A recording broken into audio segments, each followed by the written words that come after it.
Alrighty. So let me introduce our good friend here, Dan the man. Uh, Dan and I have been working together for, I don't know, a long time, Too long. several years.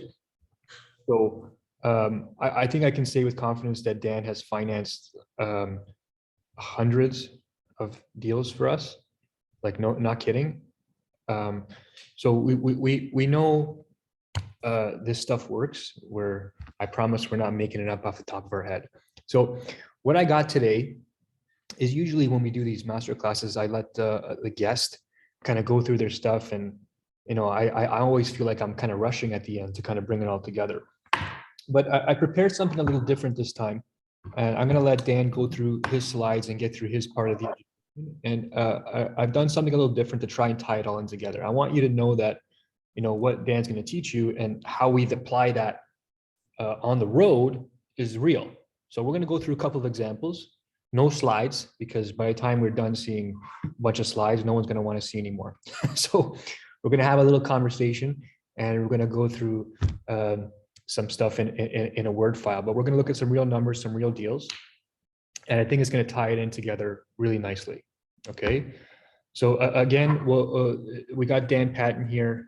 He's with BM Select Mortgages. He's done a bunch of financing for us, and he's our go-to guy.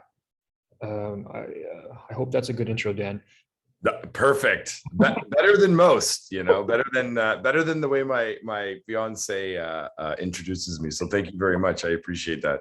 It's always good to work with you and the team. It's good to see some familiar faces on here. I apologize to some of the familiar faces, because some of this may seem like a little redundant information, but you never know, you'll pick up some nice tips, because this is like Paul mentioned. I mean, it's a secret, but it's not really a secret. I mean, there's a pretty easy formula here for people that, are homeowners to come back, re-access money from their homes and purchase other properties.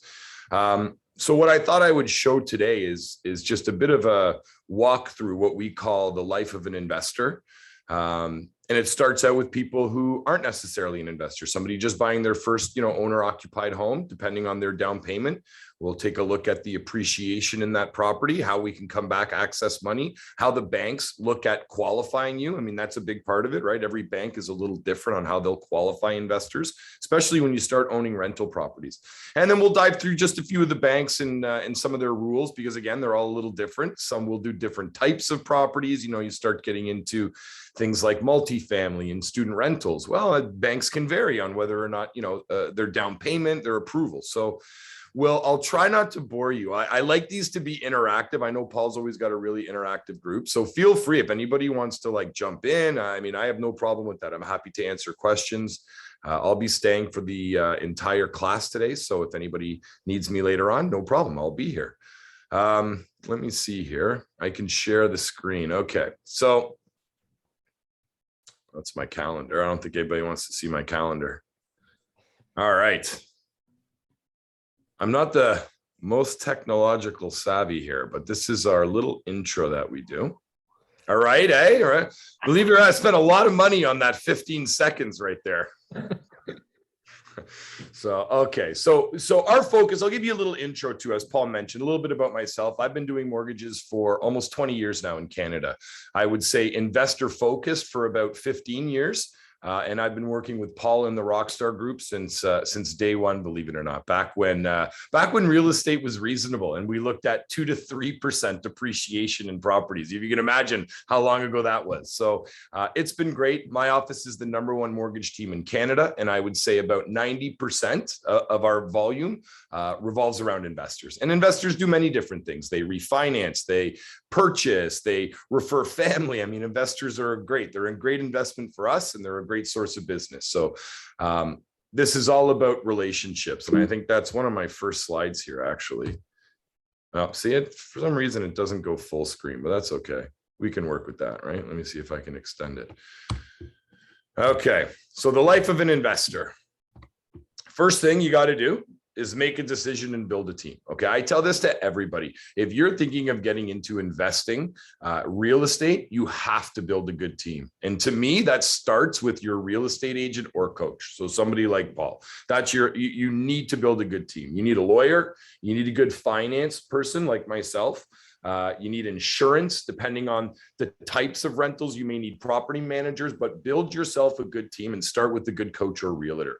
A finance person like myself is really important as well. Not that there's anything wrong with dealing with a bank. You know, banks have great product. We love what the banks offer. But again, knowing the ins and outs of every bank is really where somebody like myself shines. Because again, as investors, we want options. We want to be able to deal with RBC, TD, CIBC, Scotia, BMO, whenever the situation pops up. So unless we as investors want to go out to all these banks and learn their products and continue to stay updated, that's what somebody like myself does. Okay. We deal with all the banks. We deal with alternate lenders. We deal with private lenders. We basically try to be the one-stop shop for the investor and cover all facets of the approval. And commercial real estate now. And commercial. Yeah. Multifamily as well. Absolutely. Yep. So first thing we have to understand, whether we're buying owner occupied, rental, whatever it is, the three largest criteria that a bank or a mortgage insurer is looking at when they're qualifying you is income, credit, and down payment. Okay. Income, very simple. I mean, income is calculated different ways. We don't necessarily mean employment income. This is rental income. This could be pension income. This can be child support. This can be spousal support. Income is a total sum of income. And how each bank arrives at a sum of income, you know, banks have different rules. Sometimes if you're self-employed, you're on commission. Depending on how they calculate your debt service, income is a big factor, because income is relative to your income to debt, and income to debt ratio is massive when they're qualifying you. Okay. Credit, believe it or not, having good credit is really important when you're investing. Why? Because the banks don't lend if the credit is low. Okay. It doesn't matter if our income and our debt service is in line. If our credit is low, if we had collections or we're over limit for whatever reason on any of our accounts, the banks will just decline us. Now, that doesn't necessarily mean we have nowhere to go. There's other lenders, there's B lenders out there that you can go to, are a little bit more expensive. But ideally, we always want to start with the big banks, right? That's where we want to start with any of our approvals. Okay. And then down payment. Down payment is super important when we're buying, not just the amount of down payment, but the source of down payment. Okay. The banks want to know where the down payment is coming from and whether or not it's acceptable to them. So when you're buying investment properties, you know, the down payment rules are different. We're all used to, most of us have owner occupied homes. Well, when we buy an owner occupied home, we're allowed to take gifted down payment, right? I can take it from a family member, you know, my mom or dad, whoever can gift me down payment. But when I'm buying a rental, the banks don't allow gifted down payment. Okay. They don't allow joint venture down payment either. They don't like that. So down payment is a super important component to the overall approval. Okay. But these are the three things we're looking to keep in line anytime we're qualifying to buy a mortgage. Okay. Dan, one question. Yeah. Can you use your HELOC for that? Absolutely. Yeah. So and we're going to get to this. This is a good question. So yes, you can absolutely use a home equity line of credit as a source of down payment. Believe it or not, an interesting fact, the Scotia last year when COVID hit, they stopped it. They said, nobody can use your home equity line of credit anymore. And then they thought, this is the thing, this is what banks do. Sometimes they start a rule and they think everybody else will follow suit. But when no one does, they have to put their tail between their legs 8 months later and go, okay, we'll allow it from our line of credit again. So they're good. That's banks. I mean, you can't fault them for it. They're trying to be a little proactive when COVID first hit. So okay, so here we go. So the down payment rules in terms of the amount, guys, we can do 20% down on rentals, and we can on principal residence or secondary home, we can do 5, 10, or 20% down. Okay. So when we're buying a home in Canada, there's only 3 intentions when we're buying a property. Okay. We have to disclose to the bank what our intention is when we're buying the home. We can buy an owner occupied, I say rentals on the slide here, but it's more investment properties is the other. And then secondary home, which is like a cottage or a house for a family member to live in. If I'm buying a house for my son or daughter who's going away to school, well, that's a secondary home, believe it or not. I don't necessarily have to do 20% down. I can do 5 or 10% down, right? Now, a couple of years later, if my son or daughter returns back home and I want to decide to rent that property out, no problem. The bank wants to know, what is your intention on closing? Okay. And intention sometimes changes. We buy an owner occupied home. We decide we want to keep it and upgrade into a new home. Well, that owner occupied home can now become a rental. There's no rule that stops you, but it's all about the intention on closing. What's your intention? So if we look at a quick example here, Paul's probably going to hate me because 500K as a purchase price is, but it's easy numbers for me, Paul. That's the only reason why I came here, just to give you a bit of an example. I bump it up a little bit later on, but good. I'll put you up later. Don't worry about it. Yeah, exactly. So 500K purchase price, obviously with 20% down, we're putting 100K. That's going to leave us with the mortgage amount of 400,000, right? Pretty easy. 500,000 purchase price, $100,000 down payment, 400K is the mortgage amount. Okay. There's your mortgage payment roughly on 400,000 today. Okay. That's a cookie cutter deal. We call it in our business, 20% down, fully qualified. Let's just assume we're buying an owner occupied property on this. Okay. That's roughly what the payment's going to be. Now, when we're buying with 5% down, okay, we're putting 25,000 down on 500,000, right? That's 5%. So are we left with a mortgage amount of 475? No, we have to account for mortgage insurance, right? For those that aren't aware, when we're buying with less than 20% down in Canada, there's something called mortgage insurance. And this is the bank's insurance on their money that they're lending us. So when we buy a house at 500,000 and we're putting 5% down, the bank is lending us this $475,000. Okay. But before they're allowed to lend it to us, they actually have to take that loan to one of 3 mortgage insurers in Canada. There's CMHC. I'm going to date myself. I still call it Genworth, but I think it's changed its name to Sagan now in the last year or so. But CMHC, Sagan, and Canada Guarantee. Those are the 3 mortgage insurers.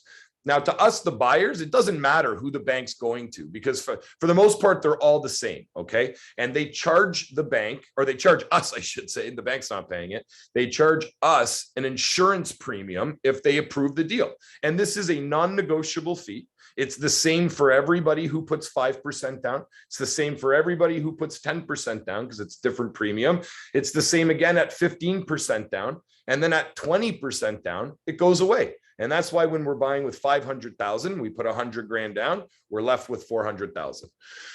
Okay. Now, insured deals are limited to a 25-year amortization. When we're buying with 20% down, we can do 30-year amortization. So the monthly payment's a little bit better. We'll show you the example. All right. So I kind of just explained this slide. So here's just some quick numbers. If you're buying it obviously at 5% down, you're paying a 4% insurance premium. That's the standard charge for everybody buying with 5% down.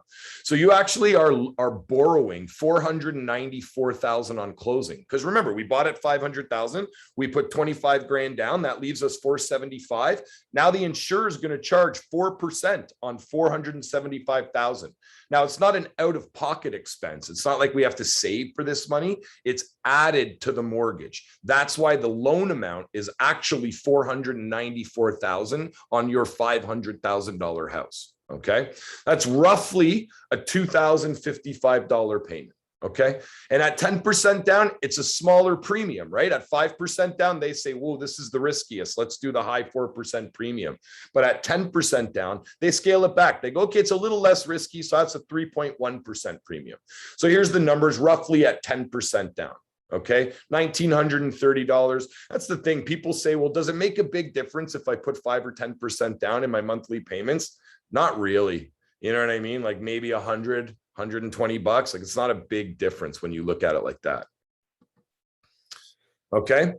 So let's imagine now, let's imagine our first time home buyer, okay, is now set. That's it. We're paying off the mortgage. I mean, when we're buying it at that point, there's not a lot of equity for us to access. So we're really just, waiting for the appreciation of these properties. We're waiting for the increase of them so we can come back and pull the money out. So 5%, Paul, you want to comment on that? Is that fair? Am I doing you a favor by saying 5? Yeah, no, that's fair. I mean, I just say 3 to 5 so we can under promise and over deliver, but there you go. And I like that too. That's the old school way of doing it. I mean, look, the returns are, depending on the market could be higher, but we use 3 to 5% as well. So this is a reflection, guys.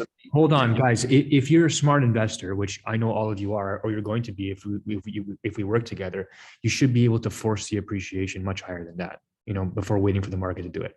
Okay, go ahead. Right. And that's the thing, this is a phrase you hear often in investing. It's not timing the market, it's time in the market. So time in the market, as Paul said, if maybe you're new and you're unfamiliar, or maybe you're alone and you're just waiting for the property to appreciate. For anybody in this room that's just been sitting there waiting, you've seen these gains, you've seen maybe higher gains potentially, but roughly on a $500,000 house in year 5, that property is going to be worth $638, to be specific, $638,140. So that's an increase of $140,000 roughly. Okay, that's how much the house has gone up in value, and our mortgage balance has dropped because within these 5 years we're paying down the mortgage. So let's get a quick look here at what we're going to owe, basically like how the numbers stack up. Okay, so I put it together here. If we bought at 20% down, okay, remember 500,000, we bought at 20% down. 5 years from now, here's how much we owe: $351,467. Okay, remember, I should have rounded the numbers to make it easier, but remember, the property is worth 638 and we owe 351. Okay, here's the amount of interest we paid. Here's the amount of principal we paid. Okay. 10% down. Here's the amount of interest. Here's the amount of principal. It's a lot of principal on this one. I'll explain why it's a difference after, but these are basically your two numbers. I don't know what that is. So 20% down, again, 10% down. Here's our balance at the end, just under 400,000. And at 5% down, we're just over 400,000, right? 412,000. That's how much we owe. All right, so how are we coming back to access this money? That's the question. Whether it's 3 years, whether it's 5 years, it doesn't really matter. What the question is, when is there enough equity appreciation where we can come back and pull it out? The answer to this question is we can add lines of credit or we can add mortgages to our existing properties. Okay, the banks will always allow us to access on a qualified file up to 80% of the purchase price, or sorry, the appraised value at the time. So if this property has gone up, I think I have it on my next slide. If this property has gone up $638,000, sorry, let me do my math here really quick. We can access 80% of that, which is about $510,000. So if we owed about $351,000, we can access roughly about $138,000 on this property because of the increase, right? If you take the math, if you take the new value, you multiply it by 80%, and then you take away the amount we owed, that gives us the available amount of equity. Now, the way that we would want to try to access this, depending on time, whether it's year 3 or year 5, we can add an existing mortgage to the property, or we can add a home equity line of credit without having to break the mortgage. The qualifying is done just like it's a mortgage. So we have to go through income documents, that debt service. We have to go through the credit. We have to go through, rental leases. If we have other properties, we have to fully qualify for this, but the banks will allow us to access 80% of the property. Now, we can then use that home equity line of credit as down payment for the next property. Okay. And this is how we can quickly accumulate the funds for the capital to continue to buy at 20% down. So 2 examples here. One is we add a line of credit. So let's imagine we're in year 3. Okay. And some of you may be in mortgages and you have a fixed rate, right? And you don't want to break that mortgage. So we would come to you and say, okay, well, we don't have to break that mortgage. Let's say the penalty is 20, 30 grand. We can come and add a home equity line of credit. That's one option. You can also break the mortgage. Let's say it makes sense. Maybe you're, a year away and, you want to take a better rate. You're at a high fixed rate. The penalty is reasonable. You can switch it to a variable rate, something like that, because variable rate's pretty low right now. You can do that as well. 80% of 638 would be 451,000. The monthly payment on 451,000 would be about 1755. Okay, you're pulling out roughly in this scenario about $100,000 in your pocket. That's how much you're going to have available, and your monthly payment goes to 1755.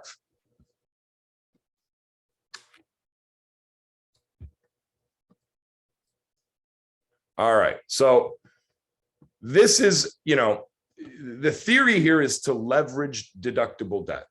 So in our scenario, if we're borrowing from a home equity line of credit, we have equity in our house. The equity is not doing anything. We've gone and set up this home equity line of credit, and we want to use that to purchase investment property so that our money, as Paul mentioned, is working for us while we sleep. That's the goal here. Buy these investment properties, let them appreciate in equity. The concept is pretty simple here. If we are able to borrow the money from our home equity line of credit that we've set up, or through another mortgage, if we cash that money out, if we're able to take that money out, borrow the money on the mortgage, on the new rental we're buying. So a $600,000 property, we're going to borrow, let's say, I bumped it up a little bit here, Paul. Let's say we find a property for $600,000. We're going to need 20% down. That's $120,000. Okay. Let's imagine we have this access through a line of credit. For us to borrow $120,000 at today's rates, which roughly is 2.95 on a home equity line of credit, you're going to pay $295 a month of interest only. Why interest only? Because it's deductible. If this money is being used towards investment properties, you can write it off. And we want to leverage deductible debt. So this is a payment of $295 of interest only that you would have as a balance on your line of credit. Remember now, we also have to set up the mortgage. We bought $600,000. We've now we accounted for $120,000 for our down payment, but we're also going to have a mortgage for $480,000, right? So the monthly payment, if we set it up at a major bank, I use 2%, I think, is my payment. That's a rough variable rate today. But your monthly payment's about $1,775. So if you look at the costs here, okay, of borrowing the down payment and the mortgage, we're in $2,067 for both. Okay. What other costs do we have associated with owning an investment property?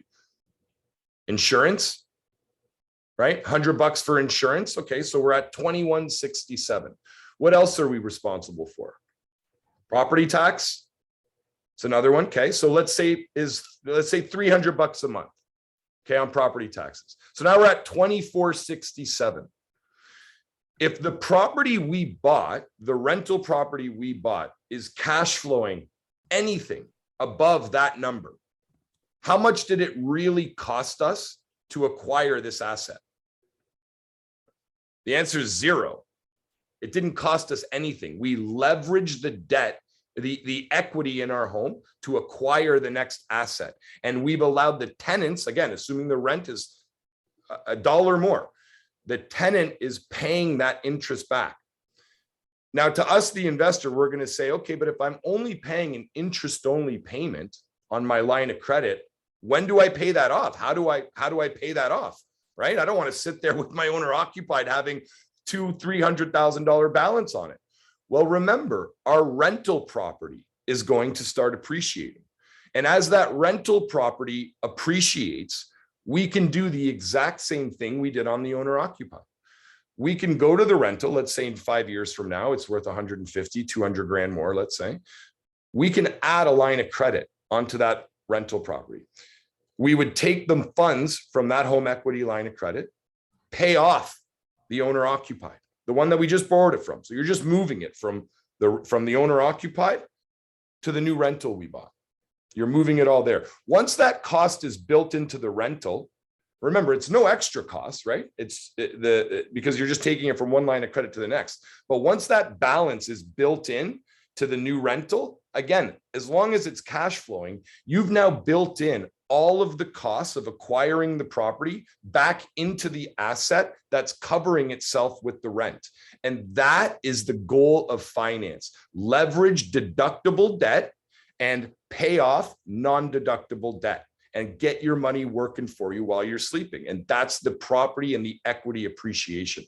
Now, we will at some point, let's say in year 5, if we add that line of credit in year 3, and let's say the mortgage is up for renewal in year 5, well, then we'll do a refinance and we'll just build it back into a regular mortgage at a variable rate. But, you know, home equity lines of credit are a great tool for people. One, it's an interest-only payment, right? So you're only committed to, on 100 grand, it's $245 a month. If you put 100 grand into a mortgage, it's about $400 a month for roughly, because you pay interest and principal. That's not a bad thing, paying interest and principal. You'll get a lower rate when it's in a mortgage. But remember, when it's in a mortgage and you're paying principal and interest, you're working against yourself because you're working against the write-off. You're paying down the principal. So you're going to have less of a write-off on deductible debt every payment. So stick to for now, if you have HELOCs available, stick to the interest only payment on 200-300 grand. That's a monthly savings of like $400 or $500, right? Can I jump in, Dan, for a second? Yeah. So I'm glad you covered that, because that's from my perspective, when I'm talking to people for the first time, or, you know, in between investing, that's people's number one obstacle. And it's mine too. We're all human here. I mean, you do this every day, so you know how to get around it. But for most of us, you know, you have to sit and look at your bank statement with 300,000 in line of credit debt. It wears on you, right? But you got to know that, and you tell me if I'm wrong, Dan. Like I'm guesstimating from the hundreds of people that I work with, at least 70% of investors are leveraging your line of credit to either begin or continue investing. Very few are simply just using all cash. Yeah, 100%. I think I mentioned it when we had our that little chat that we had. It's like, if I have clients that come to me with, you know, 100 grand or let's say 200 grand in investments, and they have their mortgage paid off, and they say, look, I'm going to cash out my investments and I want to go buy investment properties. We would suggest strongly, leave the investments where they're at, get a line of credit on your house and use that to invest. There's not a lot of ways to use your owner occupied home to leverage deductible debt, right? There's just not. And a home equity line of credit is cheap money and a great way to do that. So get both your money, right? If you pull that 200 grand out of the investment and go buy, there's nothing wrong with that. I mean, great. But what's the equity in your house doing for you now? Nothing. Yeah. So get them both working. That's it. Get your money working. That's what my dad used to always say to me as a kid. I didn't understand it as a kid, but as obviously in finance, you got to get your money working for you. And that's what it is.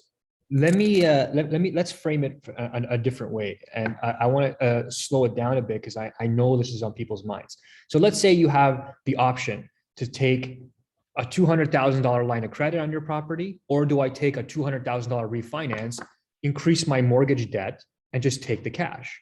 Well, what's the difference? So in reality, it's really a bookkeeping exercise. There is no difference, right? There is a small difference, but from a bookkeeping perspective, you're either paying a higher personal mortgage debt or you're paying interest on your line of credit. Either way, you have to pay for the extra debt.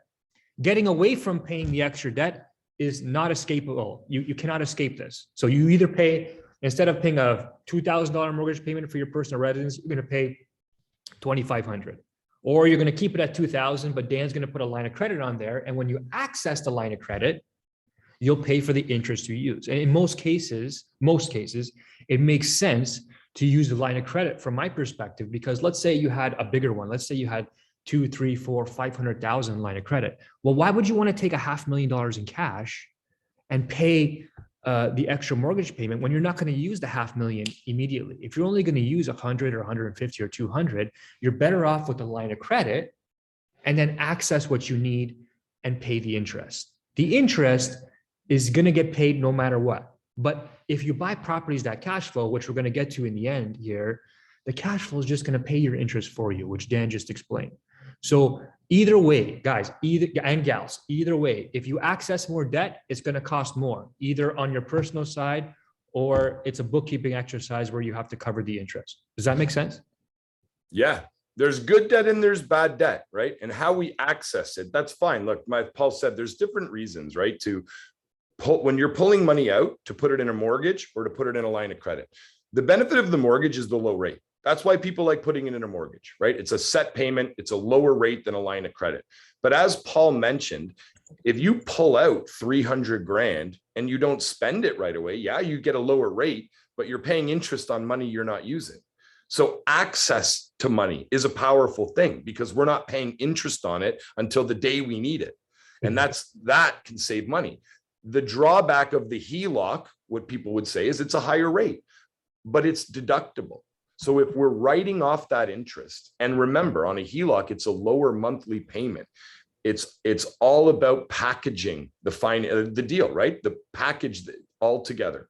So running your numbers, obviously, with somebody like myself on what your payments would be on your HELOC or what it would be if it was in a mortgage. I mean, these are great ideas. There's nothing wrong with paying down the principal. We don't want to make it sound like that. But if you want to use the bank's money and other people's money to buy properties, this is the way you do it. You leverage your equity, you pay the interest only, and you let other people pay that debt off as the assets appreciate.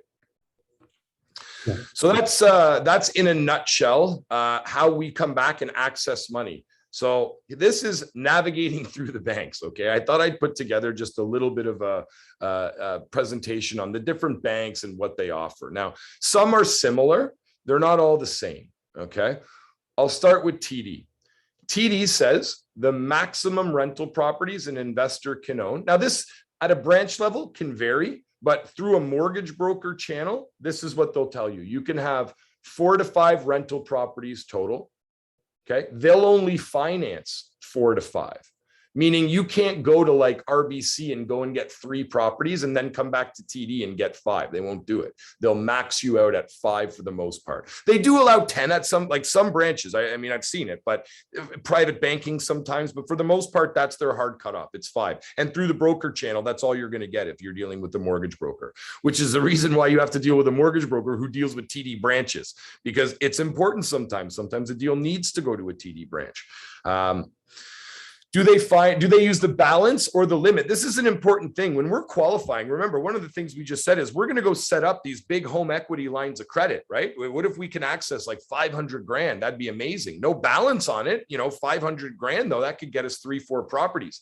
Well, guess what? Some banks will count the limit of that line of credit against you. Doesn't matter what the balance is. So setting up a large line of credit, you have to actually make sure that's not going to impact your ability to qualify at some of these banks down the road. So you got to make sure you have a plan in place because things like this can affect your ability to qualify. But yes, TD counts the limit of the HELOC. Okay. Now they calculate it at the contract rate, which is good. So if you're at 2.95, they'll just count the contract rate, but they count the limit. So that's a big payment. If you have a $500,000 HELOC, it's a big payment they're counting against your liabilities. Do they finance rental properties at a corporation? They will at a branch level, not through the broker channel. Okay, so another reason, if you're buying it under a corporation for whatever reason, branch level will allow it. Through a broker channel, they say, no, can't do it. So if you're getting the advice, again, from a broker who says TD won't do it, keep in mind they will at a branch level. Do they finance student rentals? Yeah, they'll do student rentals, but they want 35% down for the most part. Okay, now what qualifies as student rental? This is an interesting question because what's the difference between a student rental and a home that's rented by students? Because there's a difference, believe it or not. Looks like I have a virus or something. That's not good. There's a difference between a student rental and a rental occupied by students. Sometimes it's the licensing of the property with the city. Sometimes it's the way it's presented on an MLS listing. I mean, Paul and I have been through a million of these. Sometimes I'd say for the most part in mortgages and in the bank size, if it walks like a duck and talks like a duck, it's a duck. So if I get a listing from Paul, let's say, and it says, great student rental opportunity, currently rented to 5 Brock students. It's like, and let's say Paul comes to me and says, yeah, but Dan, we're going to evict everybody after, we're going to change it to a duplex and we're going to rent it. How do you think the bank is going to treat that deal on closing? Do you think they're going to treat it like a student rental or like the duplex Paul plans on making it?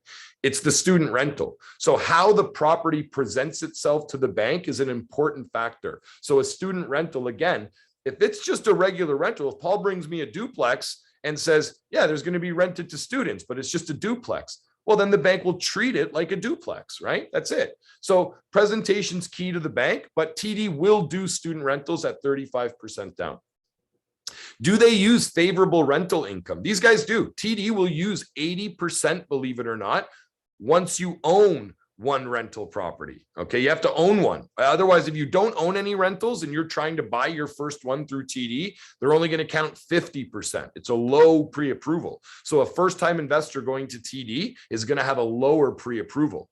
But a second-time investor, they're going to use a lot higher rent. So depending on the HELOC, depending on a few other things, the pre-approval may vary, but they do use a favorable rental income. Okay, 80%.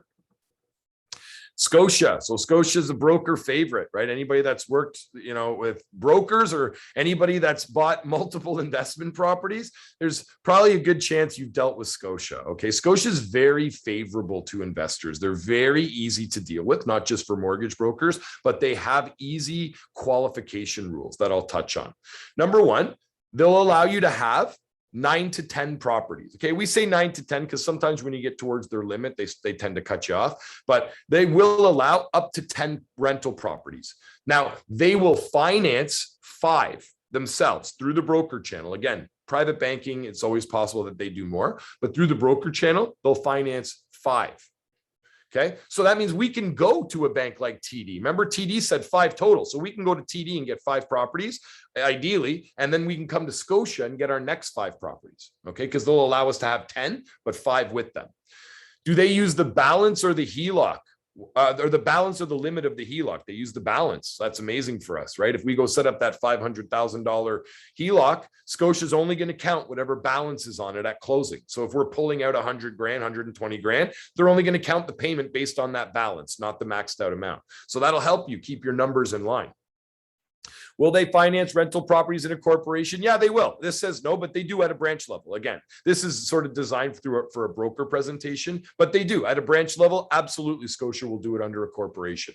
Do they finance student rentals? Not really. They don't like student rentals very much. Okay, and we're talking about registered student rentals, obvious student rentals, not duplexes rented by students are okay. They just don't want student rentals. They're not big fans of them. Do they use a favorable rental income? Well, this is where they differ a bit from the other banks. This is important. Scotia counts 50% of the rent. So initially we would think that's not very good, right? When we own one with TD, they're going to count 80. Scotia only counts 50%. But where Scotia is super favorable, they don't count property taxes, they don't count condo fees, and they don't count heating. So if you own condos with $500 condo fees and you've been getting, let's say, declined at, say, a TD or something because they're saying, your debt ratio is too far, that can be an absolute deal. A lot of times we see that, a decline at TD, and it works at Scotia because Scotia doesn't count that stuff. So high property taxes, condo fees, and heat, that's good. That's a good deal to go to Scotia. You know what? Before I go to BMO, Scotia too, by the way, they're really good on leases and things like this. Okay. When we're buying properties and we own multiple rentals, or we're buying properties where there's no tenants in it, maybe they're vacant. Some lenders, TD, RBC, sometimes they want the leases up front. Not only do they want leases up front, I've seen it. It's crazy. They'll sometimes ask for the seller's bank statements. Can you imagine if you're selling a home to somebody and that person comes to you and says, send me your bank statements, please. The bank wants to see the rent deposits in your account. If I'm the seller, there's no chance I'm doing that. So depending on the lender, they care about leases being in place and they can scale back the loan. Scotia doesn't care. Scotia is an automatic with market rent. And a market rent is when you can basically tell an appraiser, look, go out to this property. You don't have to appraise it. Just give me a report on what the market rent would be on that property. Scotia doesn't care if there's tenants in it or not. They'll just take the market rent report and use that as rental income. And when we're qualifying for a mortgage, we want rental income. We need to be able to use it because often our numbers don't work to buy a property without that rent. We need it. So that's really favorable of Scotia, that they don't look at leases. They'll just take market rent. That's what they use. BMO, very, very similar to Scotia, okay, in the way that they qualify people. They do properties in a corporation. They don't love student rentals. They do use favorable rental income. And they're around 80% rental income, these guys. So they're pretty good BMO. The problem with BMO, honestly, is there any, I hope there's no BMO people in here. I love BMO, but the service right now on the mortgage side, it's not the greatest. That's the problem. They're super, super slow. I'm dealing with somebody right now who's trying to do a refi at a branch. I'm not kidding. He's 4 months in. We're still waiting for it to close. So that's not going to be the case at every BMO. I'm not saying that at all, but you know, when you're looking at the tier of banks, BMO sort of falls on the short side of things, unfortunately. But I love BMO. I got my first credit card at BMO when I was a kid. So if there's any BMO people in here, don't hate me for that, okay?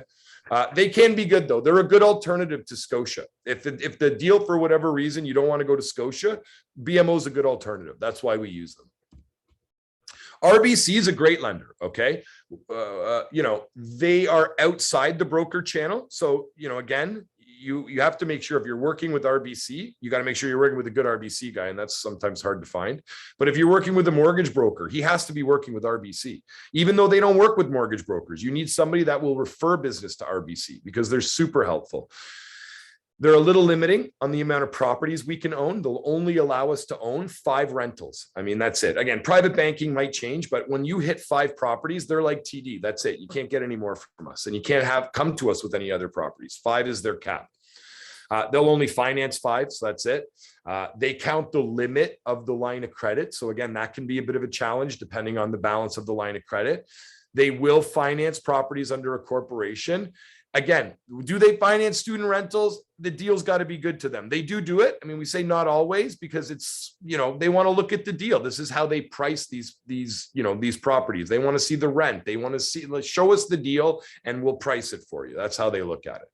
Do they use favorable rental income? Yeah, absolutely. They're going to use 80%. Same as TD, by the way, where you have to own 1 rental property for RBC.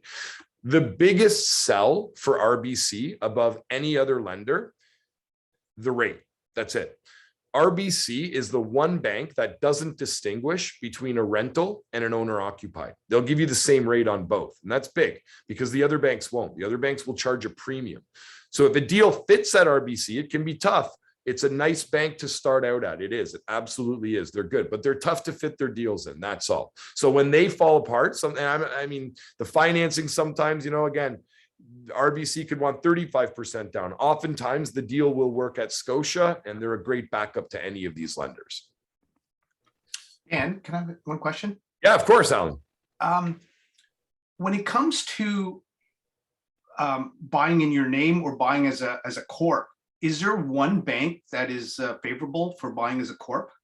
Good. This is an excellent question. We get the corp question all the time. The answer is no, they're all the same. When you're qualifying under a corporation, it's not the corporation that's qualifying. Okay, that's it. It's the person. You have to personally guarantee, because you have to remember, when you're buying under a corp, you can only buy under a holding corporation. It can't be an operating corporation. The banks want it to be under a holding corporation.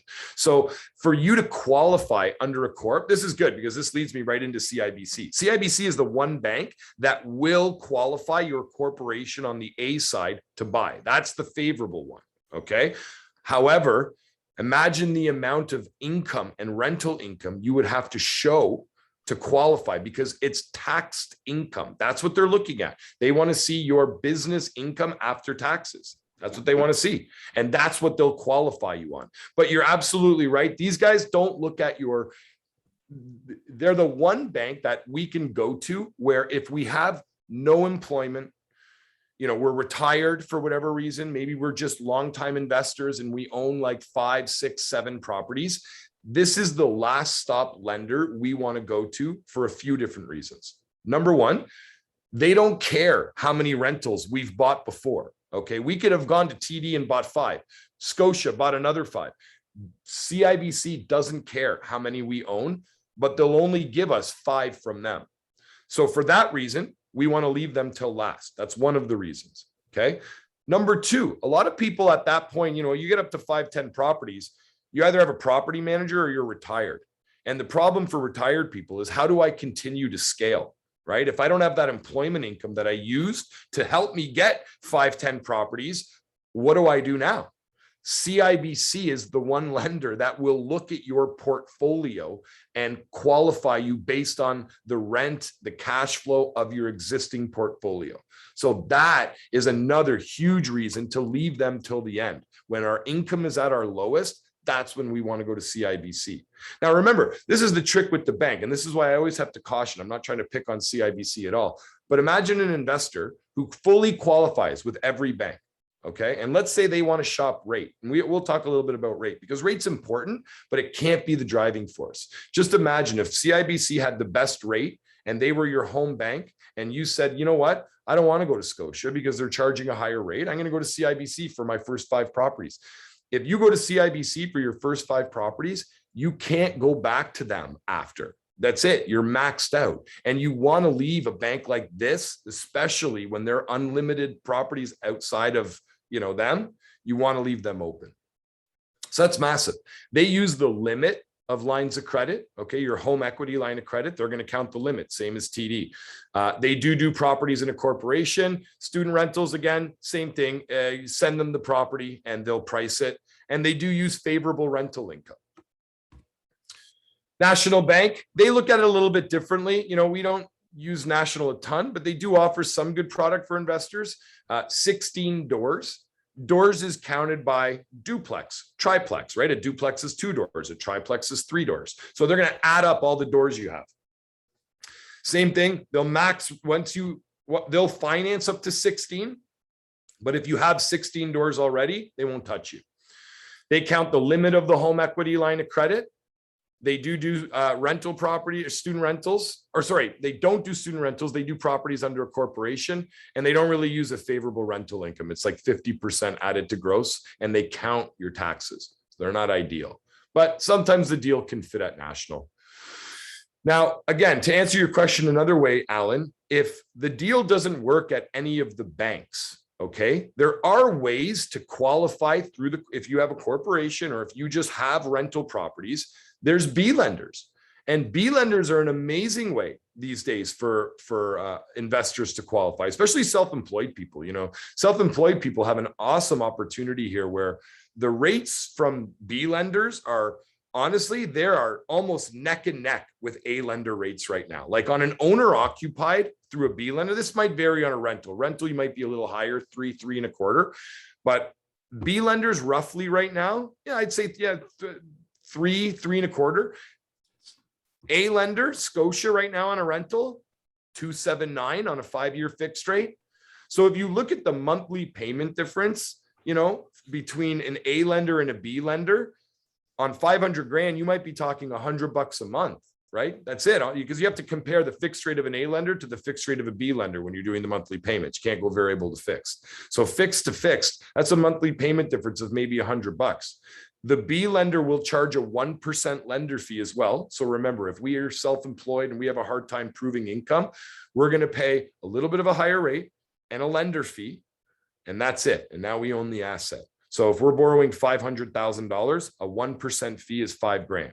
So all in for 1 year, the difference between an A lender at $100 a month is $1,200, right? Over a year, 12 months, plus the lender fee of $5,000.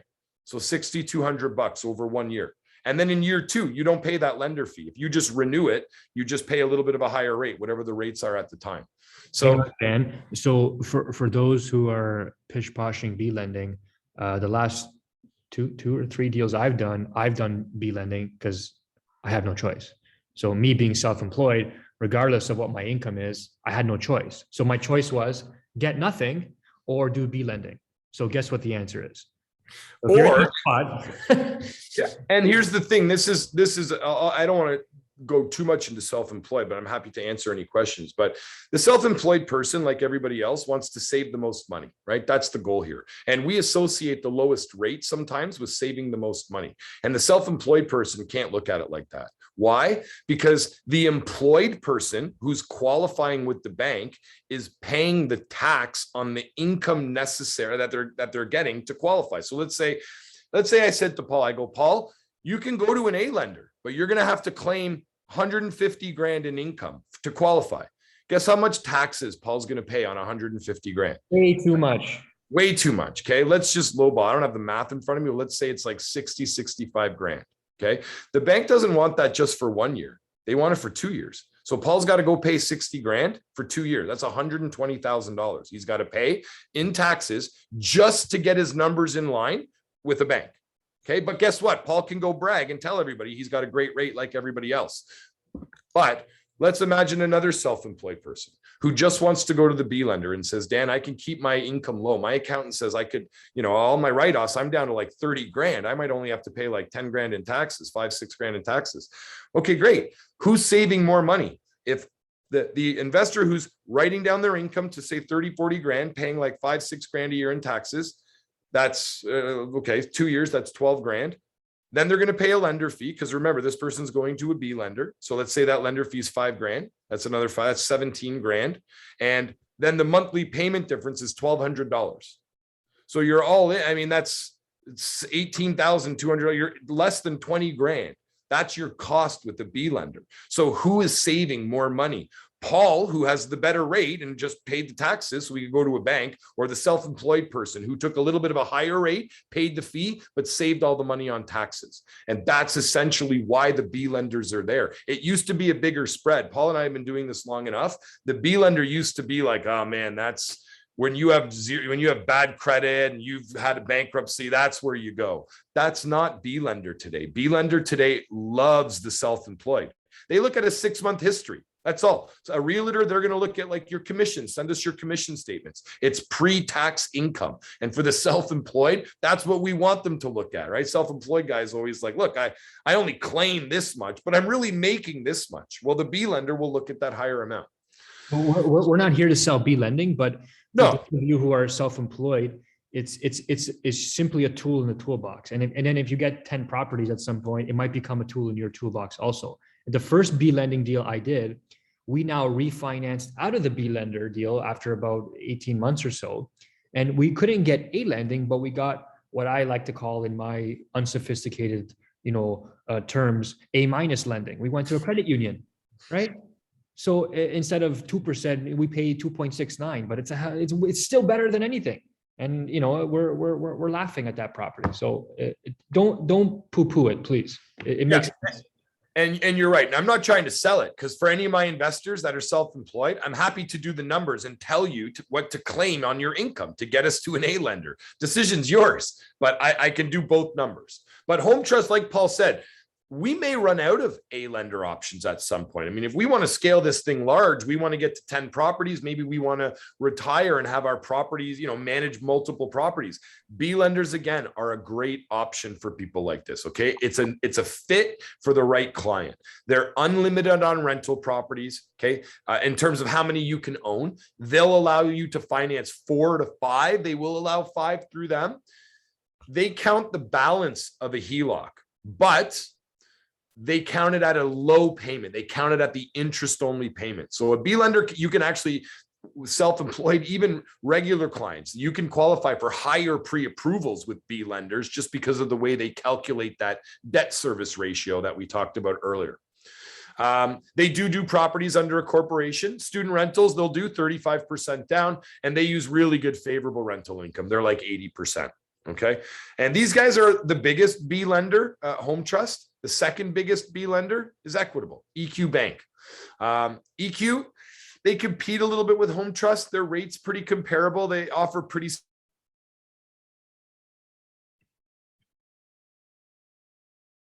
similar products. All B lenders are going to be 1%. Sorry, somebody say something? No, sorry. Okay. I think your internet just kind of fluttered a little bit. That's all. Oh, did it? Am I back? Yeah, you're good. You're good. All right.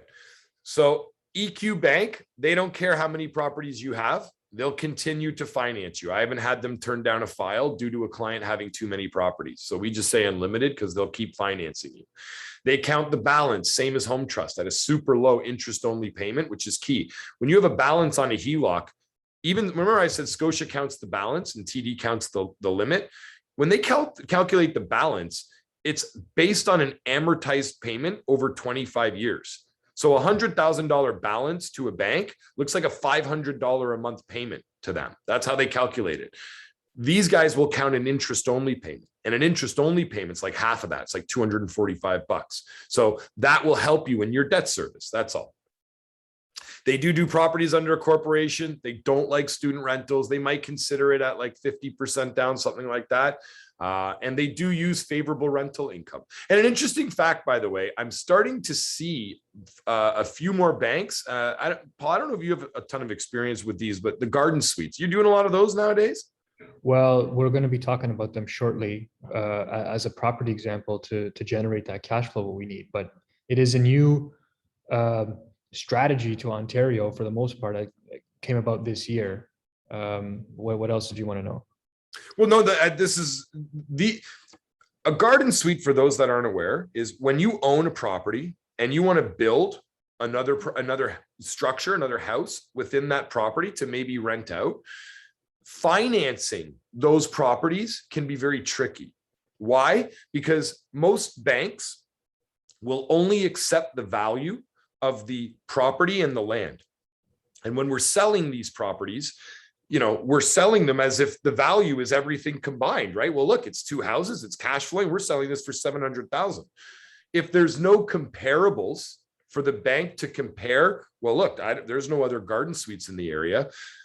The bank will use the value of the main building, which is going to be lower than it is with both buildings. So my point was, these guys and Home Trust are starting to finance these properties now. They're new. So this, where it might have been a problem before to get financing, my point was going to be, these guys are starting to do these. So this is because, as Paul mentioned, it's sort of new, but the B lenders are getting ahead of the game. Policy changes at the bank can take a long time, but these guys have a little bit more flexibility with that sort of thing. So it's a good thing, because as Paul mentioned, it's a niche, but it's a growing, segment of the investor world, I guess. That's fantastic, because we were going to ask that question anyway. Part of my calculations at the end are like, hey, we buy a house, we do a duplex conversion, we have cash flow, then we want to refinance, right? Because there's equity. And then let's take the equity, let's build more income on land you already own, right? Yep. Let's build a garden suite.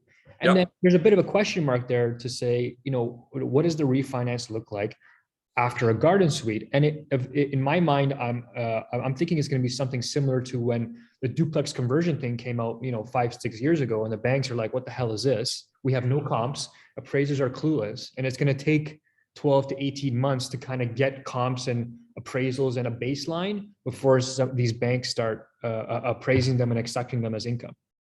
100%. And if you've ever had a low appraisal, unless it's the condition of the home, the reason for the low appraisal is no comps.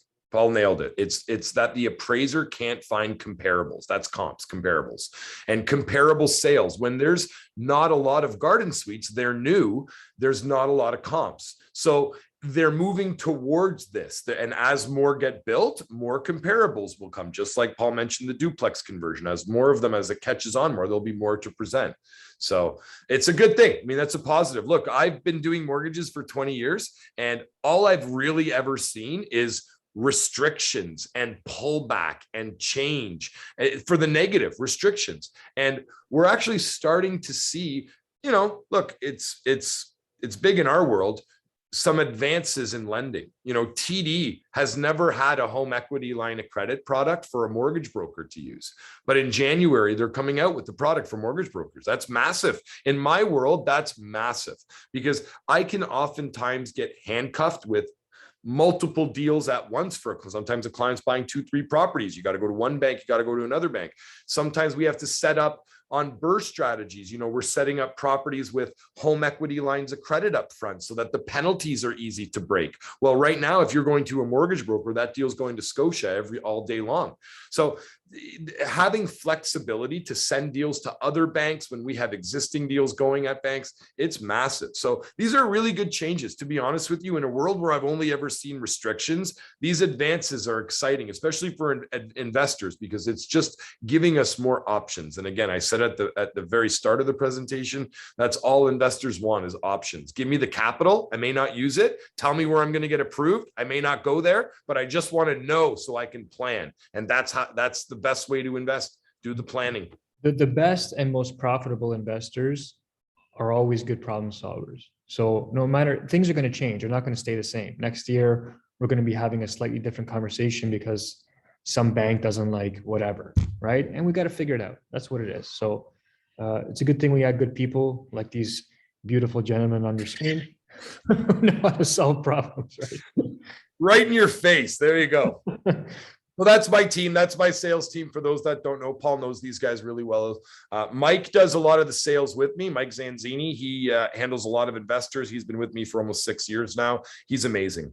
Lorenzo does a lot of our commercial multifamily. He does a lot of our private lending, and he's our main underwriter. So he's the one usually dealing with the paperwork and sending deals to the bank. So together we have a team of about 30 people that, help process investors, help process files. So we have a large team. I think, we've had to scale. The market's gone so crazy. I've almost doubled my staff in about a year and a half. So it's great. We have a full team of people available for investors just like you. And, we want to be there. We want to build relationships. We're not in the transaction business. We're in the relationship business. That's what we always say. So that's it. That's all I got. I appreciate the chance here, Paul. Thank you. Yeah, no, absolutely. That's a great segue, Dan, about the relationship business. I mean, I'm going to be blunt. I apologize if people don't like it, but like the reality is nobody calls me because I'm a realtor. In fact, if someone calls me and I don't know them and I pick up the phone, they say, "Hey, Paul, I heard you're a realtor." I'm like, "No, I'm a garbage man. I got to go." I hang up the phone. Right? I'm not interested in being your realtor. I'm interested in, being your coach and advisor. I mean, I work with investors. That's what we do. Okay. There's 105, over 100,000 realtors in Ontario. I always make this joke with someone. I'm just looking at the screen. I see Heike there. From between me and where Heike's sitting right now, there's probably 60,000 realtors in between us. So why did he call me? Because my face is on a billboard? No, it's because we specialize in working with investors, and that's our niche, and that's what we're good at. I have hundreds and hundreds of clients, and people who live in Oshawa or Mississauga or Barrie or Hamilton or Niagara. And if I don't talk to them in a while, I'll say, "Hey man, what's going on?" And they'll say, "Oh yeah, I moved. I got a bigger house." And I'll say, "Congratulations." And I don't care. They use the residential realtor where they live, but they always come back to us for their investments, right? That's a sign that we know what we're doing. So, of course, we do residential sometimes, and it's almost always for someone that we know who wants to move. And Marco's not on this call right now, but we just helped him move from Toronto to Oakville here. But anyway, I wanted to remind you guys that that's why we're here. It's for investment properties, and that's what makes sense. So let's jump into some stuff and let's tie in all this stuff together. Okay. Can you guys see my screen okay? I'll take that as a yes. Yes or yes? We got to do the Tony Robbins thing here. Yeah, we can see it. Okay, thank God. All right. So this is an example of a deal we did a couple months ago. Okay, I wanted to use an example that we've done, and then I'm going to show you an example that's live. I literally, on purpose, woke up this morning at 5 o'clock to finish the second half of this small presentation here with an example of a property that came up for sale this morning. Because I didn't want anyone to say you're using old examples, or I can't do that, or you can't do that, or you're full of shit, or something like that. Okay, so this one we did in July. The one I'm going to show you after this one is something that came up for sale this morning. Okay, and I promise you I'm going to show you how to generate somewhere between 40 to 60,000 in cash flow, and that's what we're going to do right now. Okay, so let me get rid of this screen thing here. I can't even see what I'm doing. All right. Pipe in if you need to. I like the interaction, or else I feel like I'm talking to myself here on the screen. So this is a basic property. I'm not going to share the address because one of my investors did this deal, but this is in Hamilton, on the Hamilton Mountain. Okay, there's nothing out of the ordinary about this property, but this is the description. Okay, and this is the kind of things that I'm looking for when we're looking for properties for this specific strategy. And what he's doing here, sorry about that. What he's doing here is a duplex conversion. Okay, this is one of the best ways we know for an investor who's just starting, or for someone who has a few properties and has some equity, to get going and grow their portfolio quickly while adding value and being able to refinance while still generating, a good measurable cash flow. That's why we're using this example. But there are many other ways to invest in real estate. I'm just using this as a great example for us today. Okay. What do you see here in the description? Okay. We're going to stay here for 10 minutes until someone pops up here. Tell me one or two things that you see here that would pop out to you if you were me and looking for properties for investors. In-law suite in the basement. Thank you. What else? One more thing. Separate entrance. Parking. Parking. Very good. Okay. The last thing, 162 deep lot. Why does that matter? We're going to get to that. Now, when was this property built? Does it matter? No. No. But just for fun, it's built in 1889. Okay. It's over 130 years old. Doesn't make a difference. Okay. There are a portion of people, and I know some of them are on the call here, who prefer to get newer properties. And that's fine. I'm not judging you and how you want to invest. But when you're looking at cash flow properties or adding units or adding value to units, really hard to add value to a unit that was just built, unless you're buying it pre-construction and you're just sitting on it for a few years, right? I'm not judging one or the other, but we're purposely looking for older properties because those are the ones we can add value to, okay? So when I see something like this piques my interest, 162 deep lot. The basement is already rented, so there's some kind of apartment down there. Now, to be honest, the apartment wasn't in good shape, but the pieces were there: the kitchen, the plumbing, the separate washroom, separate entrance, right? So there are already some pieces there that we can leverage, even though it's going to be renovated, right? Built in 1989, and look at the lot, 50 by 162. I see this and I'm like, cha-ching. Okay, I'm making phone calls like, hey, we got something here. We need to go see this immediately, right? So just imagine we're going to go see this house. The main floor and the half story there, it's not a full second story, but the half story in pretty good shape. It's not like a brand new renovation, but very easy to just move in with some minor improvements. Like there was a doorway that had to get closed off that led to the separate entrance. So there was some separation if we're going to make a second suite in the basement, right? There was some modifications in the kitchen to make it kind of more user friendly for tenants, and changing locks. A couple windows needed to be changed that were just finished, but so minor stuff. I'm talking like under 10,000 in renovations for like the main floor suite that's going to be done. Okay, and then the basement was a kind of shaggy apartment. You know what I mean? It wasn't amazing, but it was there. And we're going to use it for what it's worth. But what do you guys see here? This is obviously an aerial view. I mean, I know you guys don't look at property like this often, but this is kind of what I'm doing before I give you a call and say, hey, let's go. What do you see? Large lot, Yeah. What else? Garage. garage. Garage. Yes. Garden suite potential. Thank you. Yes.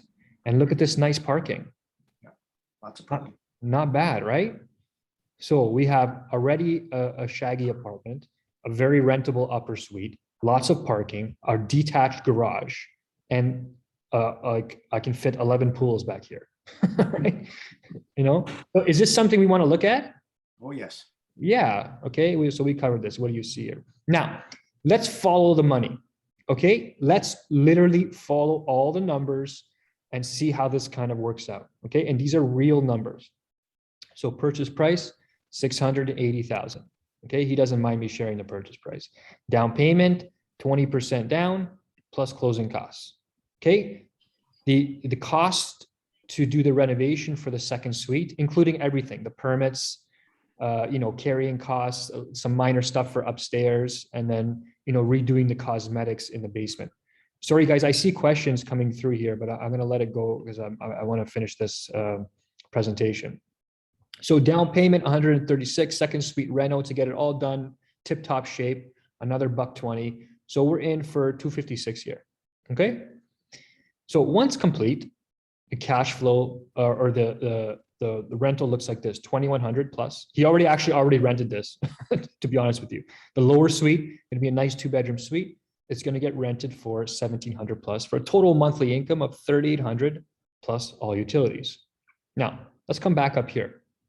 Now you can't see it well because this tree is sort of in the way, but what you see here, the entrance is not, the back entrance is, or excuse me, the entrance to the basement is not actually at the side of the property where you would usually expect it. It's actually at the rear on this back corner. And there's a big deck here. So I won't ask you because it's hard to see, but what we try to do now as much as possible is create separate yard space or green space, living space in the backyard for the basement tenant also. We don't want to just give them an apartment. If we have the space to give them a 10 by 10 little fenced in area with some hard surface or even some grass, we do it all the time because it increases the rent. It makes the property and the unit much more livable. So if they have a little cat, a little dog, which, you know, you can't stop them if they have it anyway, or they just want to have a barbecue or have a couple friends over and have their own private space. How valuable is that on the rental market? Okay, don't answer the question because we all know what the answer is. Okay, so if we can do that, it is super valuable for the property value, for the tenant, for your cash flow, for the rental income, for everything. And we can actually do that here. There's a deck here. We're going to carve out a little space kind of right in here for the basement tenant to have their own little space. Okay, so 1,700 bucks a month in the basement, 3,800 bucks a month total. The expense summary, the taxes, about 320 a month. Insurance, $1.25. The mortgage, based on this purchase price, 20% down. I think I put it at like 2 or 2.25% interest or something. If you wanted to make it more conservative, you know, please be my guest. If it was a B lending deal, this would be different. It's probably be a couple $100 higher, right? This mortgage payment. But like Dan said, there are going to be instances where that makes sense. If it was me buying this would be guaranteed to be lending. Okay. I even put in a maintenance fee here. Okay. For those of you who want to question my numbers, utilities 0 because we're charging rent plus utilities. Management, I leave here as a question mark because some people are going to manage on their own and some people are going to pay for property management. The reality is, just like interest when you're increasing your debt, property management, you cannot escape, okay? Either you do it yourself and you pay with your own time and pain in your rear end, or you pay a property manager with dollars. So you're gonna pay regardless. So I'm leaving it here as a question mark. If you wanted to insert a dollar amount to make the numbers reasonable for you, that's totally okay.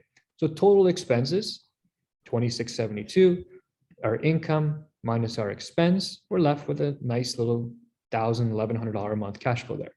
Okay, that's the way it's supposed to work. Okay, fantastic. Yeah, there's more. So now we want to refinance the property. Okay, this is where we call back Dan and we say, listen, Dan, I finished it. It's a second suite. Here's the new leases. Here's the new rent. Here's whatever. Get me a new mortgage, right? So we're going to get 80% of the appraisal value. Now, is this appraisal value accurate? It is. Based on a number of my investors that I've worked with, going out, doing this, and I'm not just saying 1 or 2, I mean like, you know, 10, 15, 20 of them doing this over the past several years and getting these appraisal numbers in the last, say, 3 to 9 months, okay? Depending on where it is or how many bedrooms, we're seeing somewhere in like 8.25, even up to 875 in some instances. So I picked 850 here. So 850. So we're getting a new mortgage of 680. That's 80% of 850, right? Now, based on the new mortgage, the investor recovers about 136,000 because, you know, their mortgage is going to increase from the original mortgage, you know, when they bought it at 680, right? And they're left with about 120,000 left in the deal, right? Remember, we put in 256 closing costs and renovations, and we recovered basically our down payment, and all you're left with is in the renovations. So that, for me and for us, that's a fantastic deal. That's cash flow, that's increased equity, that's getting my money back, and now I can move on and buy another property. But, you know, do you want to buy another property? It makes sense, but what else can we do? What about that garden suite? what about all this space here? What do we do with it? The beauty about a garden suite, and this isn't a class to sell you on garden suites, but I just want to open your mind a little bit. If you already own the land, let's say you buy this property for $680,000. How much is the house worth and how much is the land worth? Is it the land that appreciates in value, or is it the house that was built in 1889 that's appreciating in value so fast? Okay, we all know it's the land. Okay, and appraisers have to, in certain instances, have to separate that land value versus property value. Okay, it's the land that's valuable. So if you already own the land, why not build more income into the land you already own? Right? Do you have to do it right away? No. Maybe you take this, 136,000 and you buy another property with it, which also makes sense. But if you have extra money lying around, why not sink the money in and build more income? So let's go through that example. So you take the recovered 136,000 and you build a garden suite. How much does that cost? Well, I know I've been doing some building lately. I don't know if you guys noticed, but we're almost finished building 18 townhouses in Font Hill. I built 6 brand new duplexes from the ground up in St. Catharines. We're working on number 5 and 6 right now. I'm just waiting for permits. So we've been doing some building. I'm not a professional builder by stretch, but we've been doing some developments and I'm fairly aware of the numbers. Okay. So a brand new build from the ground up, costing anywhere between $180 to $220 per square foot. Okay, per square foot. That means digging the foundation brand new from the ground up, everything 100% brand new. Okay, so we use per square foot because it's an easy calculation to figure out. If you're building 2,000 square feet, well, you take 200 times 2,000 and the house costs you 400,000 to build. Make sense? Now, in this case, if you're building brand new, you would say, okay, I'm building 2,000 square feet. It's costing me $200 a foot to build. The house cost me $400,000 to build plus the cost of the land, right? But in this case, you already own the land you already paid for, already factored into the equation. You're building without having to buy the land. That is gold, okay? So based on my experience, I'm estimating about $150 a square foot to build a garden suite because you're not going to build a foundation. Okay, we're not digging down. You're building what's called slab on grade. Okay, you're putting a concrete pad and you're building the structure, the unit, whatever you want to call it, on top of the concrete pad. Okay, I hope that makes sense. Digging is expensive. Let's say the foundation to do the semis that I built, each with its own accessory suite, almost 60 grand just to do the foundation. Never mind everything else that goes along with that. So a 600 square foot garden suite, which would be a nice 1+ den type unit, right? You could go a little bit bigger if it made sense, but I think this is a good size for our example purposes. Times say $150 a square foot, you got 600 times 150, you got 90,000. I'm adding 10,000 for permits, drawings, just miscellaneous, whatever to get set up. And I'm adding 20,000 for landscaping. Why that much? Think about it for a second. So we have this property, we build the unit up, we already have a unit upstairs. We build a nice, a beautiful unit downstairs in the basement, 2-bedroom. They got parking here already. Now we're going to have to build a pathway, a hard surface pathway, right? All the way to the back. We're going to have to build the garden suite, and we're going to have to give the garden suite some hard surface landscaping to, drop a patio, have a little walkway, something like that. It's going to be necessary. In fact, we're pretty sure the city is going to make you do it. So landscaping is going to be a cost there to factor in. So for our example here, I'm trying to be realistic. I'm budgeting about 120K. Could it come in a little bit more, or a little bit less? Of course. Now, let's assume it's going to rent similar to what the basement suite's going to rent for, right? So you got $1,700 times 12 months a year. You're generating an extra $20,400 in annual income without having to buy more land, right? Now, 20,000 divided by the cost to build the garden suite, 120K, that gives you 17% cash on cash return just from building the garden suite.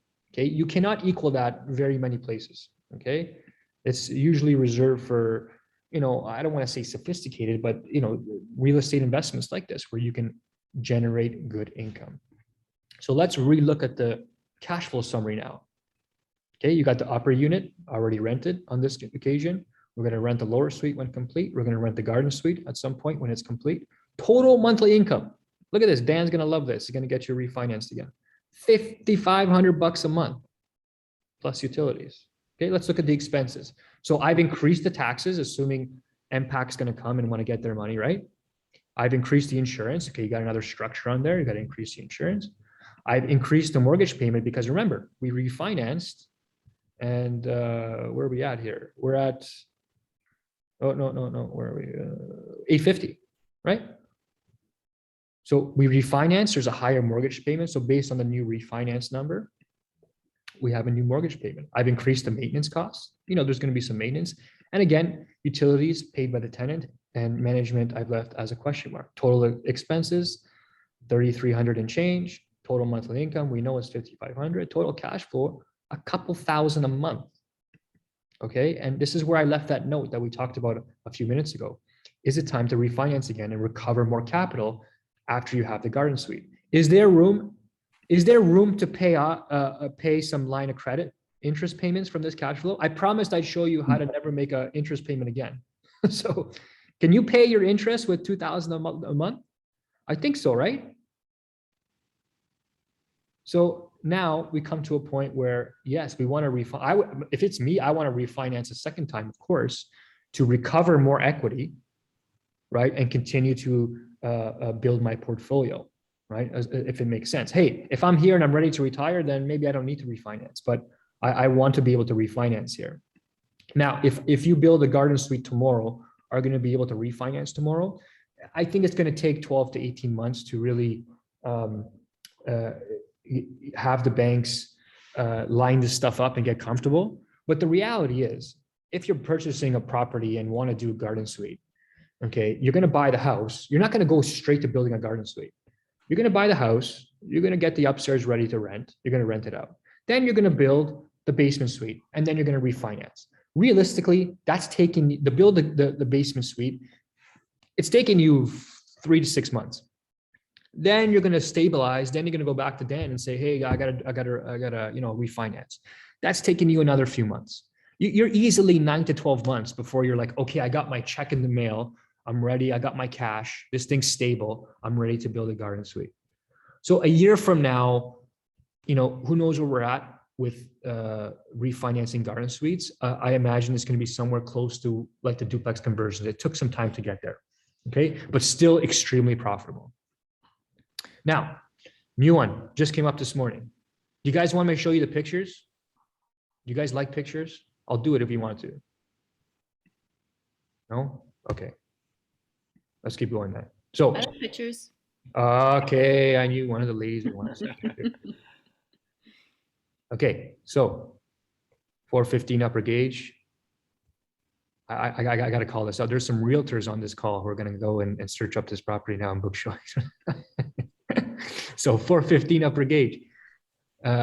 So you can see they have. We don't see the pictures, Paul. You can't see? Oh, I know why.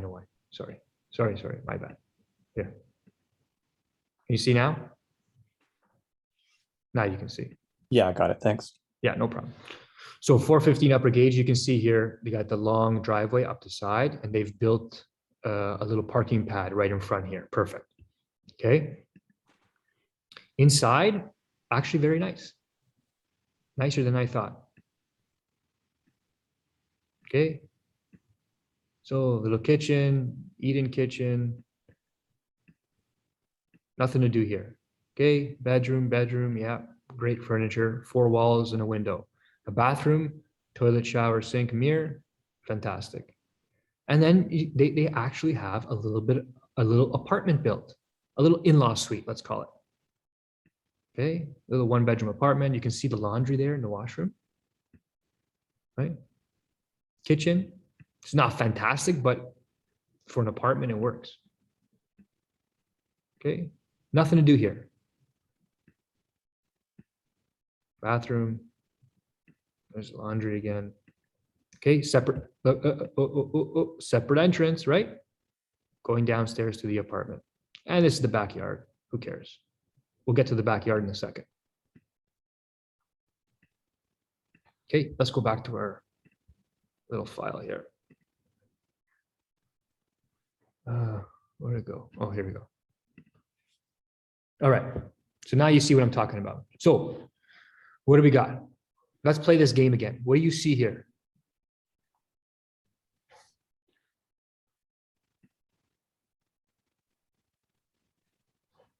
Come on, tell me what you see. In-law suite. In-law suite, right? Separate entrance, Separate entrance, large driveway. large driveway. What else? Lot depth. Lot depth, $125. Now, is it as deep as the other one, $160? No, no. But can I do something with a 125? Yeah. Yes, I can. Okay, good. Look at that. I'm like a professional planner now.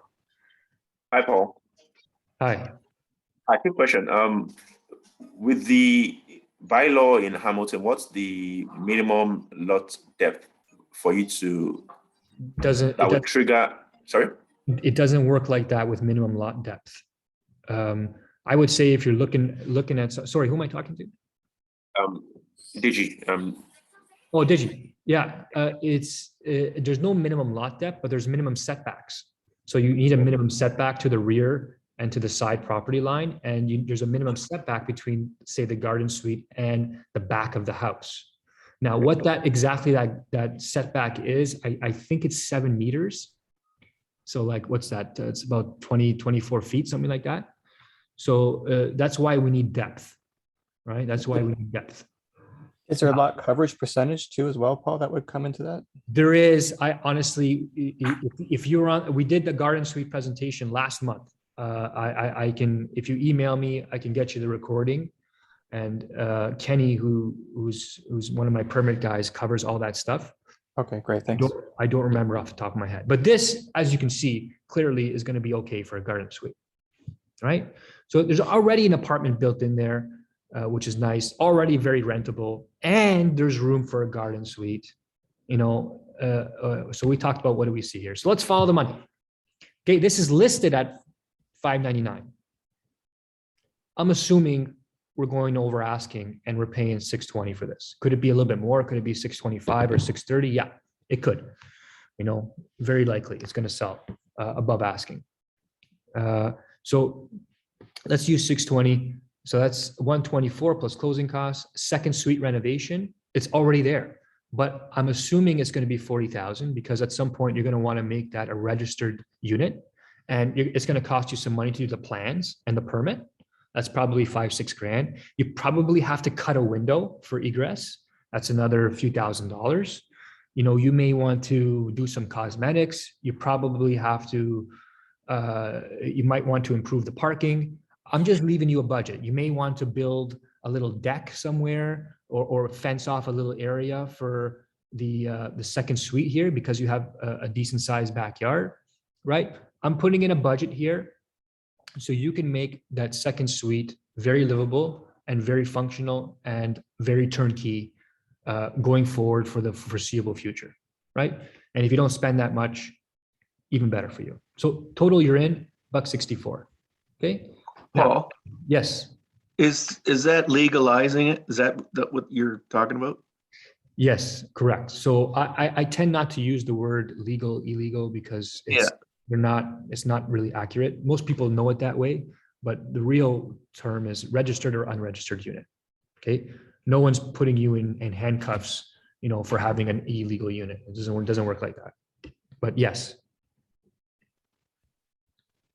Okay. Well, yeah, thanks, Paul. I heard the term legal suite a lot before too. So Yeah, it's common terminology. So I mean, we know it. I just don't like to use that word, but I think you understand what I mean. So let's look at the cash flow summary. So market rents, 1,900 plus. How do I know? Because we're doing this all the time. Lower unit, $1,500. Okay, total monthly rent, 3,400 plus.